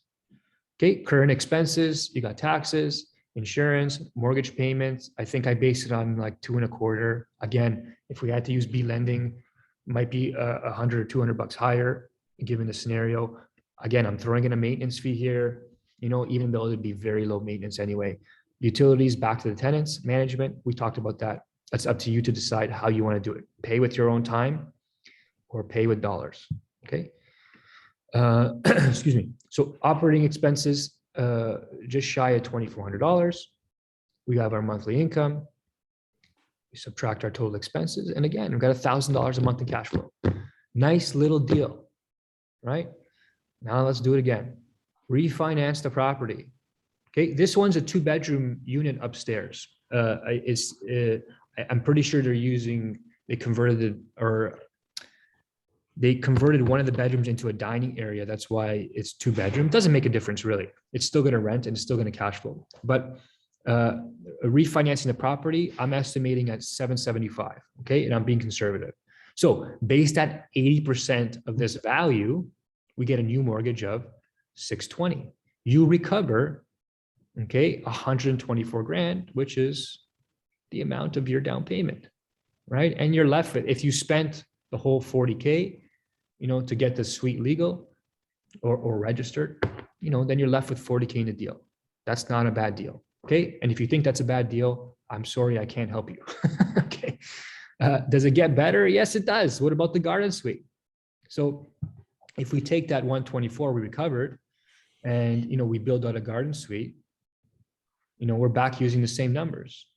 600 square foot garden suite times 150, estimating 120K to get it done. We rent it out for $1,700 and we get that return again on the land we already own, right? Let's improve the cash flow summary. $1,900 plus $1,500 plus now the garden suite at $1,700, we're generating $5,100 a month. Okay, I increased the taxes, I increased the insurance, I increased the mortgage payment to factor in the refinance we did, right, at $775. Utilities back to the tenants, management question mark, same formula. We take our income, new income minus our expenses, and we're over $2,000 in cash flow again. Right? Yes. And is it time to refinance or recover more capital? Damn right. You're damn right. We want to do that. Okay. And what did I promise you? 40 to 60K in annual passive income. Well, the first one shows you 21. This one, real life example listed this morning, shows you 2,000 after you're done with it. That's just shy of 50K a year. Okay. So, I mean, again, you just won the game of Monopoly. I've been wanting to say that for a long time. So, I mean, we don't have all these people on this call and, the amount of investors that we work with because we're making stuff up. This is not supposed to be self-plugging, but these aren't, it boggles my mind and it drives me up the wall when people question this stuff. Like, we're doing this all the time. So is it possible? Yeah, it's very possible. Not only is it possible, but it's doable right now. Tomorrow, we could do this. Okay. There's obviously pieces you need in place. You got to have the capital. You got to get the financing straightened out with Dan. And you got to have the will and motivation to, get your hands dirty just a little bit. Okay. So there's any questions on this? Am I out to lunch here? Am I out to left field? Please, someone challenge me. I want to make sure we're not making any mistakes. Where are we Almost looks too good to be true, Paul. It's amazing. Yeah, I'm glad you feel that way. I'm glad it hit home because I wanted it to hit home. But it's real. Like, not only have I done it for myself, but like, I can't even see who's on this call right now, and I don't want to pick on anyone. But like, I have multiple people who are doing this all the time. And not just with garden suites or second suites. I mean, with multifamily, with some people doing rent to own, a few people still even doing student rentals. Like, some people are now doing small developments like I've been doing. And the more I can do, the more I can teach to you guys. And the more I can do, and if I know it's real, I can do it with someone else and they can show you, and then we can show you here. Okay. I think in January, we're going to do another class about small developments, and I'm going to do it myself. I'm not bringing on the guests. I'm just going to show you real deal how we've done it like 3 or 4 times now. So we'll get there too. So I want you guys to be in the zone, and I want you guys to, if we apply just this much, you guys can't see me. If you apply just this much sophistication to what you're doing, the possibilities are endless, right? The possibilities are really endless. We can do so much better than everybody else. Okay. So I got one last thing for you before we go. I have a small offer for you. Oh no, where are we going? Not there. Here we go. I have room right now before we hit the holidays. So before we go, comfort is a drug. Comfort becomes a living addiction. Once it sucks you in, you'll never want to leave. Okay. And you'll find excuses to stay. Given enough stimulation, fear, food, and entertainment, you'll toss your dreams and ambitions out the window. The comfort zone is where dreams go to die. I have no idea who said that, but it's the truth, at least from my point of view. Okay. You know, especially for those of you who have 3, 4, 5 properties and you're comfortable already. And you're like, what do I do now? Oh my God, I bought properties with Paul 3 years ago. I was paying 400,000. Now he's showing me 600,000, 650, 700,000. This is crazy. I missed the boat. Well, I guess if that's what's going on in your head and you believe that story, then that's truth for you. I'm not going to try and convince you otherwise. But for those of you who are ready to kind of take action here and you know, do what I just showed you is possible, then I'm here for you. So I have limited space. I have a team of realtors that work for me, but we're changing things up. So I'm willing to work with 7 people. That means me and you. I'll take you by the hand and we'll do it, me and you. Okay, I have limited space for 7 investors ready to take massive action in the next 90 days. Okay, we're going to work one-on-one together and create a personalized passive income system using your HELOC or whatever cash you got going on and local income properties that generate 40 to 60K a year or more in cash flow. Add 7-figure to your portfolio so you can do what you got to do. Guys, you know, I'm not going to here to sell it to you. If you can generate that amount of income with 2 or 3 properties, what if we do 4 or 5? Does that let you quit your job? Does that let you exit the 9-to-5 grind?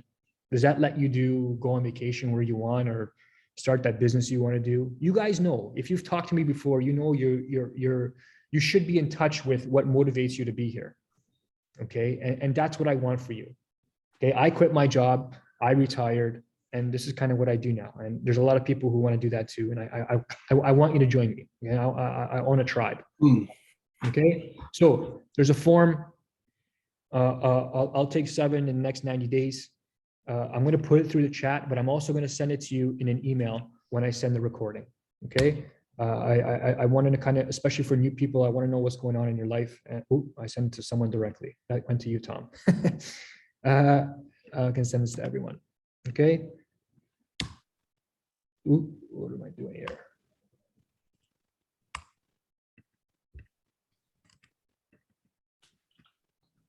Okay, I just sent a link out to the form. If you want to talk, I'm happy to do it. Okay, that's it for the presentation. I know there was questions.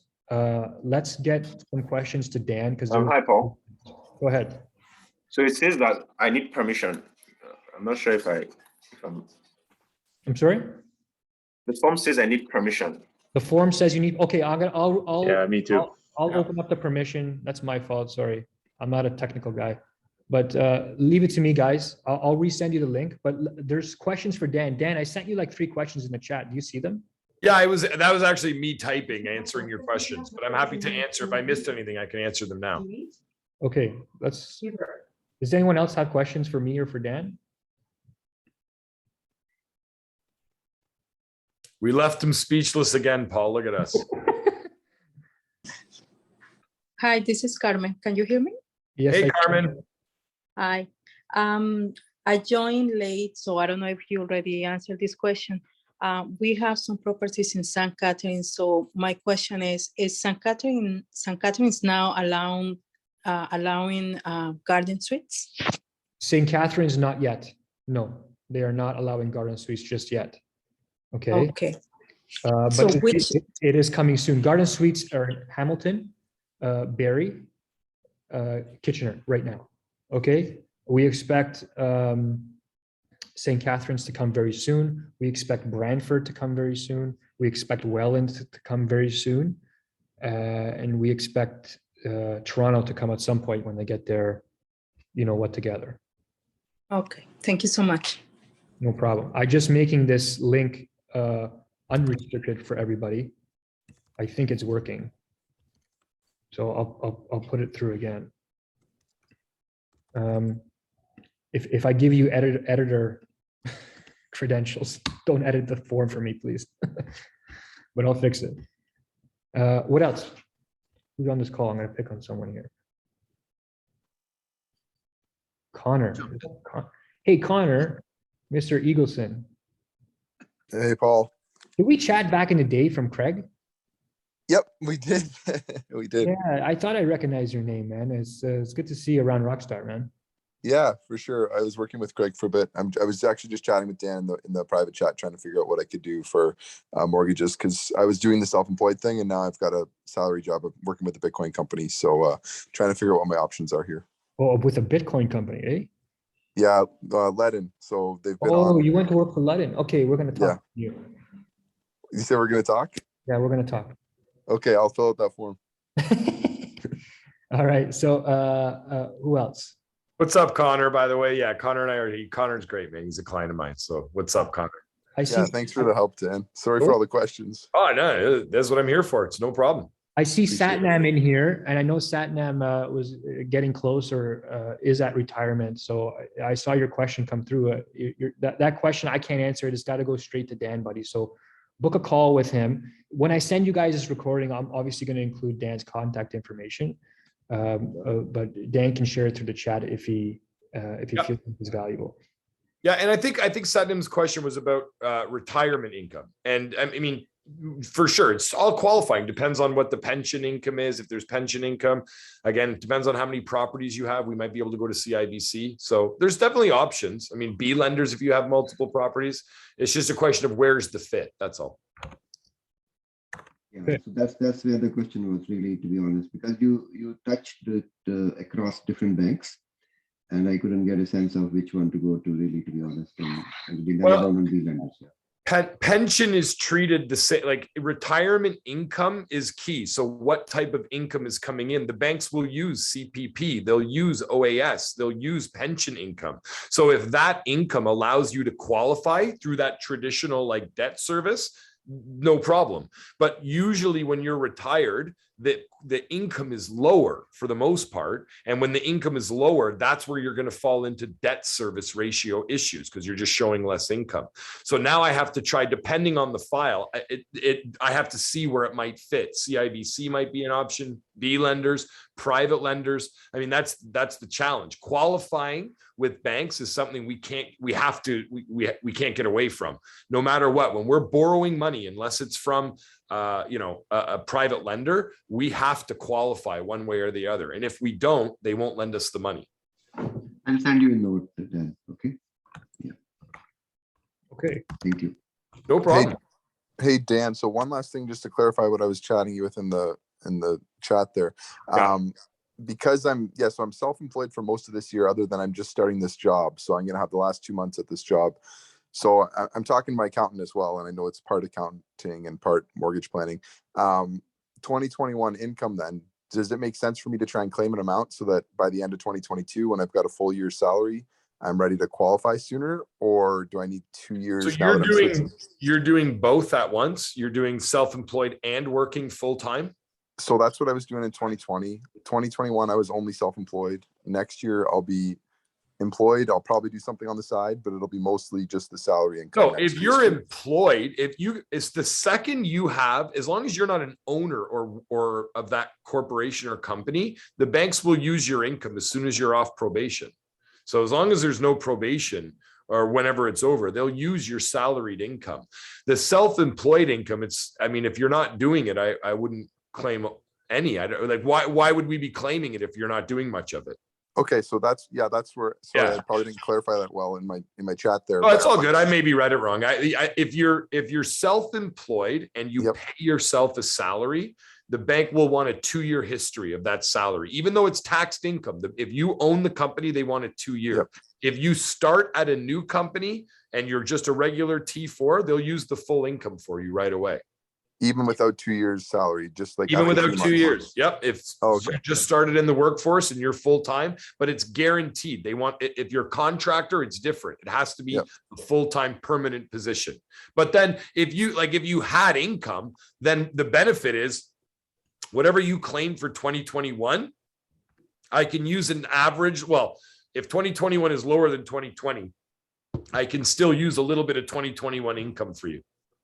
Got it. Okay, got it. So if I claim like 30 grand for last year, it doesn't really matter because now I've got a salary. I could use both. So, okay, in this scenario, you're self-employed in 2020. So let's say 2021. So 2020, I was half self-employed and half Right. at a job. And then I went full-time self-employed, and now I'm back to normal job. Sorry for the confusion. No. I'm not confused. I got it. Let me explain. You're self-employed in 2020. You had self-employed income in that scenario you just said, because you were both. So you had self-employed income. Whatever you claimed that year is 1 year. Whatever you claim 2021 is year 2. Okay. Now, depending on what you claim, whether it's higher or lower than 2020 for the self-employed, that's sort of what I need to know in terms of how much self-employed income I can use. But now going into 2022, I can use your full-time income because you have a new job now in 2022 and your self-employed income from 2021 and 2020. I can use it all. Got it. Okay. So if I keep doing a bit self-employed on the side, then that's obviously helps as well. And that's where you said B lenders will take a 6-month average of that type thing. Yeah, but you're confusing it because now I'm giving you answers on how to go to an A lender. So if we want to go, we're not going there. Now you're saying, well, the B lender will use this. Yes, but the B lender use a 6-month history. That we're not going A lender at that point. Got it. Okay. And then, I've got my dad possibly as well. So I definitely have to talk to Paul and talk to No you. worries. So, let me know. It's all just getting your numbers organized on my side. That's all. Like I got to see what income I can use, but that's good. I mean, that's the thing. You give me the tools and we can plan for stuff like that. I can say to you, hey, look, if for an example, Connor, we don't qualify for 600K, get your self-employed income up to this number. And now our numbers will work like that sort of stuff we can do. We can do some planning. Got it. Thanks, guys. No worries, man. Hey, Dan, thank you very much for the presentation. It's been an amazing presentation. Just have a quick question for you with respect to the vendor take back. How does the lender A's they look at if you have a vendor take back option as well? Good, excellent question. So for those that aren't aware, I'll just explain quickly what a vendor take back is. If we're buying a property and our idea is to put 20% down, sometimes the seller will offer us that 20% down in a private loan. They'll say, we'll lend it to you so that you actually don't have to put anything down, right? We'll give you, it's called a vendor take back loan. So on closing, you would borrow the money, the 80%, because remember, you're borrowing the 20% down from the vendor. Now you got to borrow the 80% from the lender as well, from the bank. The banks don't like this. To answer your question, the banks don't like it. At the very beginning of my presentation, I talked about acceptable forms of down payment. One of the unacceptable ways of down payment is to take borrowed money as down payment. Credit cards, unsecured lines of credit. They treat secured lines of credit like it's your own money, but unsecured. And taking a mortgage from a vendor, number one, if you look at most mortgage, RBC is one bank that might consider it. They're the only one. Every other bank, if you look at their commitment, they're going to have a line on there that says no secondary financing on closing. That alone negates any option for a vendor take back, because a vendor take back is secondary financing on closing. It's a second mortgage. It's in second position. And the banks will not allow that for the most part. Aside from maybe RBC on the odd one, they won't accept vendor take backs. So in those cases, we can go B lender. You could go private lender. I mean, listen, I don't see a ton of vendor takebacks these days. They're out there, but most investors, I think Paul and I are dealing with, are looking for more traditional ways to get the down payment through equity and HELOCs. But certainly if you're limited on capital or if the deal makes sense, it can work, but you'll have a hard time telling the bank that's the down payment. Okay, apologies where I send the link. It was just a security issue. I had to open it up to everybody, so it should be working well now. Excuse me, Paul, it's working now. I clicked the link, it's working. Yeah, it was a security setting. I didn't set it. I got to work on my technical skills, but I'll email it to you anyway, for those of you who are, want to take some time and sit on it. And Dan's contact will be in there. A recording of this call and presentation will be in there. Listen, I look forward to working with you guys. And hey, if you got the capacity and the power to take this and do it all on your own, then, let's be partners. Can I tell you? That's amazing for you. Is there any lingering questions? Yeah, Dan, Paul, can I put a question for Dan, please? It's Deepak. How are you? Yeah, go ahead, Deepak. Morning. Dan, I'm in a little bit of a pickle. My wife wants to upgrade the principal residence. It has no mortgage, but it has the home line that's holding um, the investment properties. Yeah. But in order for me to upgrade, I need another mortgage, and it can't be through RBC because we're self-employed, and our T1 makes us look like bums. So I want to know how to do. So if I go to a B lender, I've got that home lock stuck with those properties, and RBC won't finance me, I don't think. So how do I get out of that jam? You're in purgatory, buddy. That's it. It's a tough spot. If you don't, the problem for you is that you don't want to lose that HELOC. But in order for you to go get access to more money, you're going to have to. That's the straight answer. Because if you can't qualify at RBC depending on the file, you're probably maybe self-employed, different reasons. We wouldn't qualify at any of the banks. So there's no B lender that's going to give you money in second position behind it. It's just not going to happen. They don't have that. So you're looking at private lending at that point. A private lender will give you a second mortgage, but the rates aren't going to make sense. Thank you. No problem. Well, is this for a new property, Deepak? Yeah, my wife wants to upgrade the principal residence. So I can put 60% down, but then I still need $1 million mortgage. You go to a B lender. Yeah, but then the B lender won't give me the HELOC, so I have to dissolve the HELOC, which holds the investment properties. Are you? You would be selling the house at that point, the one that you're in that holds the HELOC. That's correct. Yes. Got it. So put it into a mortgage. You mean put the HELOC and the new mortgage all into one mortgage? Correct? Is that what you're saying? Well, if you're selling a house. Yeah.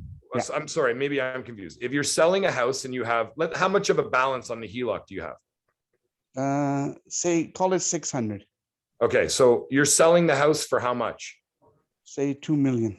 Okay, so what's happening to that 600,000 when you sell the house? Well, I'd like to put it in some other guy's HELOC and make the payments.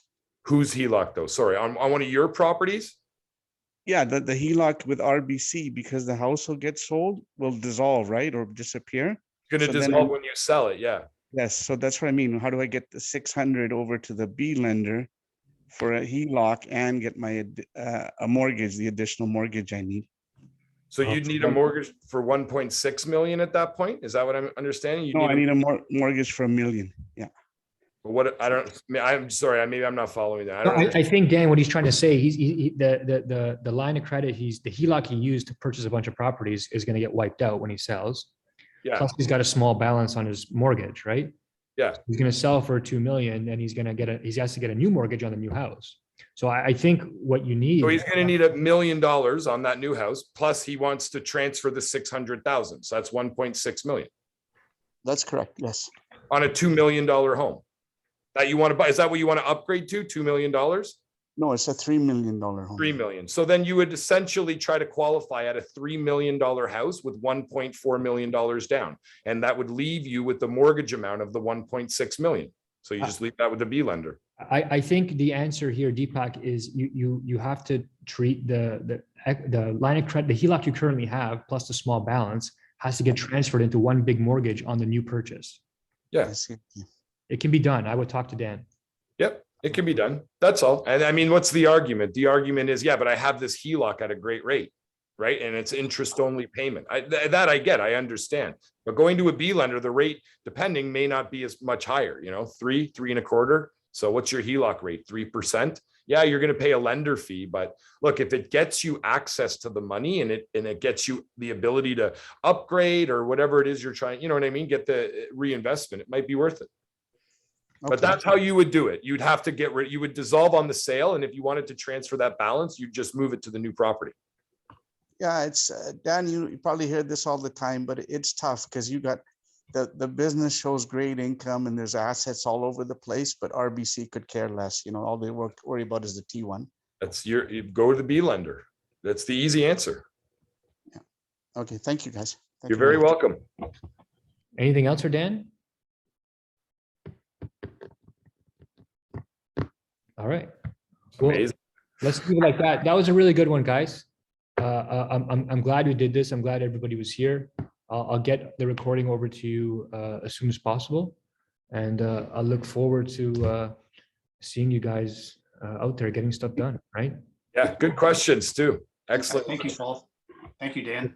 Thanks, everybody. That was great. Anybody that wants to reach me, I'll leave my thing in the chat as well. If I didn't get a chance to answer your questions, my apologies. Message me direct or through email, and I'll make sure I'm available. But yeah, thanks. Okay, guys. Thanks, guys. Thank you. Talk soon. Thanks, everyone.